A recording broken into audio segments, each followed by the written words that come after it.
tous.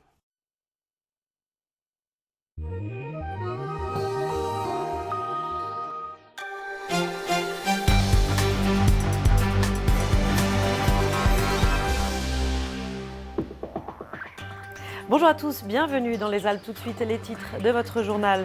Et nous reviendrons sur l'un des drames liés à l'OTS, l'ordre du Temple solaire. C'était il y a 20 ans. Les corps calcinés de 16 personnes étaient découverts dans le Vercors. 3 enfants d'adeptes se trouvaient parmi les victimes, ainsi qu'Edith et Patrick Vuarnet, l'épouse et le fils cadet de l'ancien champion de ski Jean Vuarnet. Suite de notre série consacrée à tout ce qui est mis en place pour attendre Noël, nous irons en Isère, à Bourgoin-Jallieu. Dès la nuit tombée, la ville s'illumine et les rues s'animent pour donner vie à un grand marché de Noël. Enfin, un mot de votre météo avec des nuages élevés cet après-midi sur notre région. Ils masqueront un peu le soleil et de faibles pluies sont attendues dans la soirée. Neige à partir de 2500 mètres et les températures oscillent de 10 à 13 degrés en plaine. Mais d'abord, vous le savez peut-être, le 1er janvier prochain, Grenoble et 13 communes de l'agglomération appliqueront les 30 km/h en ville. Une mesure qui n'est pas forcément du goût de l'association 40 millions d'automobilistes qui organise un grand référendum destiné aux Grenoblois et aux habitants de l'agglomération afin de donner leur avis sur le sujet. Je vous propose d'écouter l'interview d'Alain Fraissinet de l'Automobile Club dauphinois. Il est interrogé par Jean-Christophe Pain et Maxime Kemener. Grenoble, ça représente une commune sur 50. Et donc aujourd'hui, la décision elle est prise pour la totalité des gens de la métro et donc les autres communes n'étaient pas forcément, les électeurs en tout cas n'étaient pas forcément informés. Donc c'est pour ça que je pense que la démocratie nécessite effectivement qu'il y ait un sondage aussi juste que possible, mais ça reste bien évidemment un sondage pour que les gens puissent effectivement donner leur avis. C'était il y a 20 ans, en décembre 1995. 16 personnes étaient retrouvées mortes, brûlées dans une forêt à Saint-Pierre-de-Chérennes, dans le Vercors. Toutes les victimes de la secte de l'ordre du Temple solaire. Alors, suicide collectif, assassinat commandité, l'enquête sur l'OTS n'a jamais vraiment permis de connaître toute la vérité. Les détails avec Aurélie Massé. Tout démarre le 15 décembre 1995 par le signalement de la disparition de plusieurs membres de la secte du Temple solaire. Une semaine plus tard, dans le Vercors, près de Saint-Pierre-de-Chérennes, la gendarmerie découvre au milieu d'une clairière 16 corps carbonisés, dont 3 enfants, des Suisses et des Français. Tout laisse penser à un rituel mystique. Les cadavres ont été disposés en étoiles, un scénario identique à celui relevé un an plus tôt au Québec et en Suisse. 53 adeptes de la même organisation, dont les gourous Jody Mambro et Luc Jouret, avaient été tués par balle avant d'être brûlés. L'enquête va durer 5 ans. 40 tonnes de dossiers pour un procès qui s'ouvre en avril 2001 à Grenoble. Le seul prévenu sera Michel Tabachnik, le célèbre chef d'orchestre franco-suisse. S'il est avéré qu'il avait des liens de sympathie avec Jody Mambro et Luc Jouret, l'homme a toujours nié son implication dans l'ordre du Temple solaire. Il sera acquitté au bénéfice du doute. Social, on poursuit avec la mobilisation des infirmiers anesthésistes. C'était hier à Grenoble.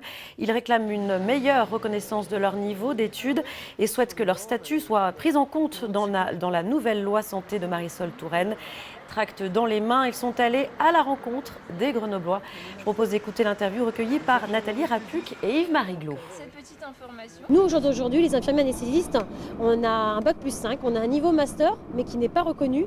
Et ce qu'on demande, c'est que la loi santé, dans cet article 30, nous inclut en tant que profession intermédiaire en anesthésie, en réanimation et en soins d'urgence, et en gardant notre exclusivité de compétences en anesthésie. Ce que l'on craint à l'avenir, c'est que l'on perde ce module d'urgence et donc des mois de formation. Direction à présent le Grand Bornand en Haute-Savoie. Là-bas comme ailleurs, la neige se fait attendre. Les réservations des touristes aussi. La première semaine des vacances de Noël s'annonce moins bonne que les années précédentes. Comme en témoigne ce reportage de Marion Feutry et Serge Vorette. Dernier jour de tranquillité avant l'affluence touristique. Dans cet hôtel-restaurant, ne reste plus que les décorations de Noël à installer, les saisonniers à former et l'établissement sera fin prêt pour accueillir les vacanciers le week-end prochain. Même si, pour la semaine de Noël, le carnet de réservation est moins rempli qu'espéré. C'est sûr qu'il y aura une baisse de 20 ou 30 sur cette semaine-là. Pour l'instant, il n'y a rien d'alarmant. Maintenant, il faudra quand même que ça tombe. C'est vrai que des vacances avec de la neige, surtout à Noël, c'est festif. C'est plus festif que s'il n'y a pas de neige. Pour cette première semaine de vacances, hôtels, gîtes et locations du Grand Bornand affichent un taux d'occupation de 60%, contre 80 à 85% d'habitude. La station de moyenne montagne fait les frais du manque de neige de l'an dernier, mais aussi d'un calendrier peu favorable, avec le jour de Noël placé un vendredi. T'es 26, donc oui, tu auras une gratuité, il n'y a pas de problème. Traditionnellement, quand les fêtes tombent un vendredi, samedi ou dimanche, c'est une configuration qui n'est pas très favorable et on s'aperçoit que les fréquentations sont légèrement en baisse par rapport à une arrivée et donc un jour de fête en semaine, lundi, mardi ou mercredi. Côté piste, la neige est au rendez-vous, preuve en est l'ouverture partielle de la station depuis fin novembre. Mais les exploitants espèrent de nouvelles chutes de neige pour ouvrir la totalité du domaine. 4300 clients sont déjà en possession d'un forfait saison. J'ai été effectivement surpris de voir la progression d'environ 4-5% des ventes d'avant-saison suite à une saison difficile. Voilà tout ce qu'on peut dire. Donc la consommation du ski est encore là. La clientèle elle est dans les starting blocks aujourd'hui. On voit bien la réactivité aux premières chutes de neige. Et la météo, justement, quelques flocons attendus mercredi, suivis de températures bien douces jusqu'à la fin de la semaine. Cette information à lire sur notre site internet France 3 Alpes. La compagnie des Alpes, qui gère notamment les domaines skiables de Tignes, Méribel, Val d'Isère ou encore les Arcs, a vu son bénéfice net annuel progresser de 18%. Et notez que l'entreprise compte bien se développer aussi à l'international, et notamment en Chine. Le yoga est une discipline de plus en plus pratiquée. Alors aujourd'hui, les produits dérivés se multiplient. Il y a les vêtements, mais aussi les journaux spécialisés. Exemple avec Yoga Journal, un bimestriel dont le siège est installé en Savoie. Valérie Chastelan et Nathalie Rapuc. Faire un petit moment d'observation pour ressentir les effets de cette première posture. Pause déjeuner en centre-ville de Chambéry. Sur le parquet, de tous âges, de tous horizons, les élèves s'appliquent. Quand on sort d'un cours, on est vraiment relaxé, décontracté, c'est très intéressant comme ressenti. Beaucoup de gens disent que le yoga c'est quelque chose d'un peu spécial pour les gens, faut être un peu bobo ou des choses comme ça, que pas du tout en fait. C'est une ouverture d'esprit différente et moi je conseille le yoga, ça fait du bien pour plein de choses. Avec Jean-Pierre et Noélie, 2,5 millions de yoginis en France, 6 000 profs et 4 journaux spécialisés, parmi lesquels le bimestriel Yoga Journal, né au printemps dernier, dont le siège social est installé à Savoie Technolac. Nous nous invitons à la conférence de rédaction pour le numéro 6, celui qui sortira en janvier. En ligne de Paris, Anaïs, rédactrice en chef, qui travaille sur le dossier du mois Le yoga à l'hôpital. Le yoga à l'hôpital, dis-nous où est-ce que tu en es de l'article. Donc ça consiste en 3 rencontres avec les patients. Donc c'est des patients qui sont atteints de problèmes de lombalgie sévères. Apparemment, c'est vraiment des gens qui ont des gros problèmes, même pour se déplacer, ils souffrent en permanence. Mais voilà, donc il ne reste plus que l'interview pour toi. Anne, naturopathe, nous fait voyager au pays des saveurs. Dans ce numéro, cap sur l'Italie. Je suis partie sur un minestrone aux légumes d'hiver, un risotto aux fenouil, une pizza de polenta aux légumes confits. Je garde toujours la partie rencontre, interview. Le journal est une franchise américaine, mais a voulu imprimer sa marque avec des rubriques comme « Vie ma vie de yogini débutante » ou « Les tribulations de Madame Tout-le-Monde sur les sentiers de l'équilibre ». Au fil des pages, tout est fait pour vous donner envie de vous lancer. Et évidemment, ici, tout le monde pratique, comme Séverine, qui est graphiste et qui travaille aussi sur la partie Internet. C'est très abordable aussi pour tout le monde, parce que ce que je reprochais souvent dans les magazines, notamment avec l'explication des postures, c'était qu'on prenait en compte juste la posture, mais si vous voulez pas les contre-postures ou pas les... Enfin, c'est très bien expliqué en fait, et c'est complet. Et ça fonctionne. 15 000 exemplaires vendus en moyenne à chaque parution, 1700 abonnés, objectif passer la barre des 3000 et convaincre de plus en plus de monde à venir poser sur le tapis l'écume et le stress de nos quotidiens surchargés, car le yoga c'est bien plus qu'une mode. Il y a des professeurs qui sont partis de France il y a 10 ans et qui sont revenus, notamment Baptiste Marceau, que j'ai rencontré dernièrement, qui est le fils d'ailleurs du mime Marceau, et qui me disait, mais moi il y a 10 ans quand j'enseignais à Paris, j'avais personne dans mes cours. C'était très difficile d'avoir 10 personnes dans ces cours de yoga. Et aujourd'hui, vous voyez dans les salles et partout en France que le yoga se développe à une vitesse grand V parce qu'on s'aperçoit que les gens se soignent avec le yoga. En attendant janvier et l'éclosion du prochain numéro, tous au tapis, histoire de trouver ou retrouver le sens de l'équilibre. Et on poursuit ce journal avec notre série consacrée à Noël et plus particulièrement cette période précédant le jour J, une période un peu magique durant laquelle les villes multiplient les animations. Exemple à Bourgoin-Jallieu en Isère avec le reportage de Denis Vigneaud-Duguet et Jean-Pierre Rivet.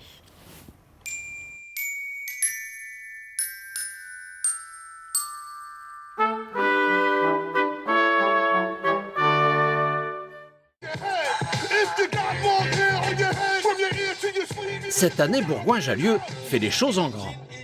Dès la nuit tombée, la ville s'illumine et les rues s'animent pour donner vie à un grand marché de Noël. Un petit train fait le tour des animations, du village de Noël jusqu'aux places et rues piétonnes en passant par une patinoire éphémère.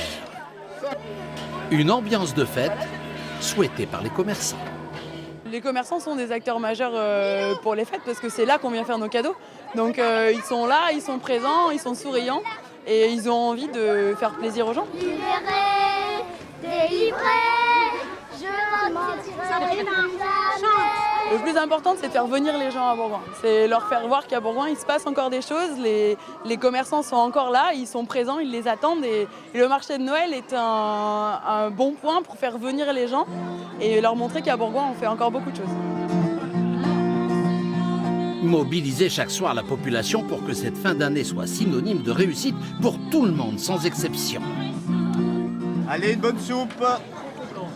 C'est en tout cas le souhait de l'association des cuisiniers de métier du Nord-Isère qui profite de l'événement pour venir en aide à sa façon à une autre association, Envol-Isère Autisme. Là, ce soir, on propose 14 soupes différents. Donc chacun apporte sa spécialité. Ça fait à peu près 4-5 ans qu'on fait cette opération. Et à 6h30, on manque déjà de soupe, tellement qu'on a du succès. Pour cette première édition de son marché de Noël, Bourgoin-Jallieu entend devenir une référence dans le Nord-Isère.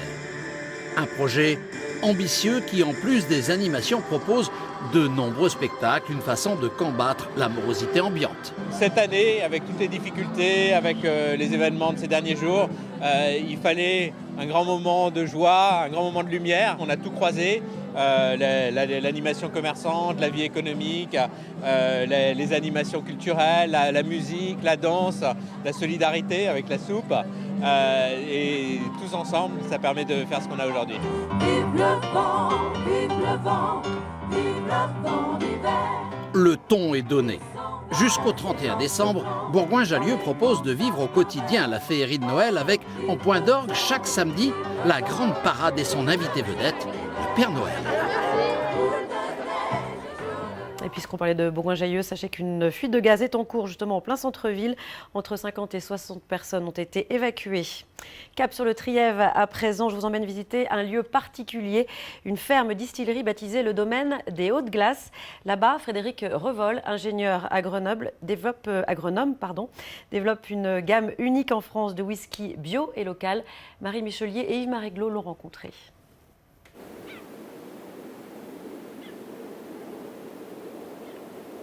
Alors ici, on est dans un champ de seigle qu'on vient de semer là, il y a quelques semaines. Et donc, c'est les premières pousses. Des champs, des montagnes et le silence. À 900 mètres d'altitude, Frédéric fait ici doucement grandir son rêve. Une production plutôt atypique dans le paysage français. Un whisky de terroir, bio, 100% local, maîtrisé de la terre jusqu'à la bouteille. Ça part d'une idée et d'une envie. Il est possible de faire du whisky en France, on a tous les savoir-faire pour faire ça ici. Prenons le pari de tout faire ici et essayons de faire ça bien et quel goût ça aura. Dans la grange de cette ancienne maison forte, la distillerie qu'il a dessinée. Ses récoltes de seigle, d'orge ou de grand épeautre y sont maltées, brassées et fermentées avec l'eau de source de la propriété. Donc là on arrive dans la salle des alambics. Dans cette opération, on va concentrer en fait les saveurs et l'alcool en distillant plusieurs fois et en faisant des fractions, c'est-à-dire en gardant sur ce qu'on distille qu'une partie, que ce qui nous intéresse pour garder le cœur du cœur, qui sera la base de notre future eau de vie, qui une fois vieilli deviendra du whisky. Un vieillissement d'au moins 3 ans et bien plus dans différents fûts qui teinteront tous à leur manière les eaux de vie de Frédéric. L'eau de vie qu'on a vue, on commence par la mettre dans des fûts neufs de chêne. Et donc je viens contrôler comment elle évolue et la présence des tanins, comment ils se fondent et leur importance. En fonction de ça, on va ensuite changer l'eau du fût et la mettre dans des vieux fûts qu'on dit épuisés pour que tranquillement elle vieillisse. Des fûts de cognac ou de vin jaune, par exemple, proche du Xérès, est traditionnellement utilisé par les Écossais. La possibilité d'une combinaison infinie de goûts. Attentif à chaque détail, Frédéric inscrit lui son travail dans la simplicité, une simplicité qui signe aujourd'hui le caractère unique des produits du domaine. C'est un whisky qui est très pur. On n'a pas de chichi, d'arômes vraiment qui viennent recouvrir le goût de céréales. On a davantage d'émotions avec un whisky comme ça. Là, ça nous laisse réfléchir et c'est à nous un peu de développer notre imagination en dégustant ce whisky. Une émotion qui se distille naturellement bien au-delà du trièvre. Anglais, allemand ou japonais trinquent désormais au whisky des hautes glaces. Sous les voûtes de pierre, les single malt de Frédéric poursuivent en Isère leur long sommeil en attendant le réveil. Une chose est sûre, c'est que dans les eaux de vie vieillies telles que le whisky, le produit a la possibilité de traverser le temps et les mêmes des générations.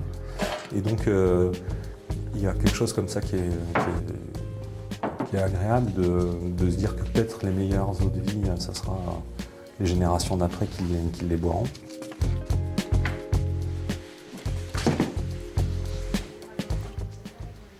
Rencontre maintenant avec une artiste de Chambéry, Greta Amat, sculpte depuis une dizaine d'années. Et depuis quelques semaines, elle travaille sur une œuvre liée aux attentats du 13 novembre. Isabelle Colbrand, Jean-Pierre Rivet le rencontrer.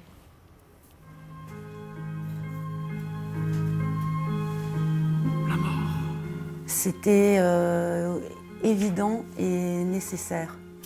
Parce que quand il y a eu ces événements-là, moi je suis remontée dans mon atelier le lendemain. J'étais en train de travailler sur un autre projet, quelque chose de beaucoup plus sympa et tendre, les Fables de La Fontaine. Et j'ai pas pu travailler. J'ai pas pu, c'était un sujet beaucoup trop léger. Et j'étais touchée, mais vraiment très touchée par ce qui s'était passé. Toute petite, je me suis retrouvée au bord du Fier. Et la terre, c'était de la glaise. Et je me suis mis, moi, à jouer avec ça en étant gamine, quoi. Et j'ai trouvé ça fabuleux qu'on puisse donner des formes avec autre chose que du sable, parce que c'était de la glaise. Et j'ai commencé comme ça à être subjuguée par cette matière. Les choses ne sont pas simples. Ce qui donne, moi, ce qui fait qu'elles deviennent simples, c'est quand je travaille avec le cœur et l'émotion. Faire une commande pour une commande, par exemple, c'est très difficile pour moi. Il faut que je m'approprie. On m'a demandé un animal, il n'y a pas très longtemps. Tant que je ne connaissais pas l'animal, je n'arrivais pas à le faire. Un chien, le portrait d'un chien. J'ai fait ce chien, mais une fois que je le connaissais. Et là, j'ai passé l'émotion. Et donc, ça devient facile. Le message essentiel, c'est qu'on m'oublie, en fait. Quand on regarde une de mes sculptures, j'aimerais qu'on m'oublie et que le spectateur puisse intégrer ma sculpture, se l'approprier, être totalement dedans et ressentir l'émotion que j'ai pu y mettre. Si cette émotion, je peux la partager, que ce soit la sidération, que ce soit l'amour, que ce soit la passion des animaux, que ce soit une réflexion, je suis heureuse. Et c'est la fin de ce journal. L'actualité continue sur le site alpe.france3.fr. Tout de suite, la météo, puis l'édition nationale. Ce soir à 19h, vous retrouverez Daniel Despins pour un nouveau point sur l'actualité dans les Alpes. Je serai là demain à midi. Passez une très belle après-midi.